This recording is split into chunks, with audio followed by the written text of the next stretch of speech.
మానవుడు తను తయారు చేసిన వస్తువులకు సటన్ పీరియడ్ అనేది ఉంటుంది. ఆ సంవత్సరాల్లోనే దానికి వాల్యూ ఉంటుందని మనం చూస్తున్నాం. కానీ దేవుడు మనకిచ్చేటువంటి గ్యారంటీ క్షేమము, సంరక్షణ, భద్రత, విడుదల, విశ్రాంతి అనే గ్యారంటీ. చాలా మంది ఈ సత్యాన్ని గ్రహించలేకపోతున్నారు. చాలా మంది ఈ సత్యాన్ని గ్రహిస్తున్నారు. రెండు విధాలైనటువంటి మానవులు ఉంటారు. దేవుడిచ్చేటువంటి ఈ గ్యారంటీని చాలా మంది గ్రహించటం లేదు, చాలా మంది గ్రహిస్తున్నారు.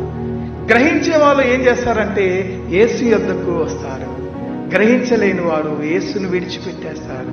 ప్రయాసపడి భారము మోసుకొనుచున్న సమస్త జనులారా నా యొద్దకు రండి, నేను మీకు విశ్రాంతిని ఇస్తానని ప్రభు జ్ఞాపకం చేస్తాడు. నీవు యేసు యొద్దకు వస్తే నీకేమిస్తాడు దేవుడు? విశ్రాంతిని. If you come to Jesus I will give rest అంటాడు ప్రభు. I will give you rest.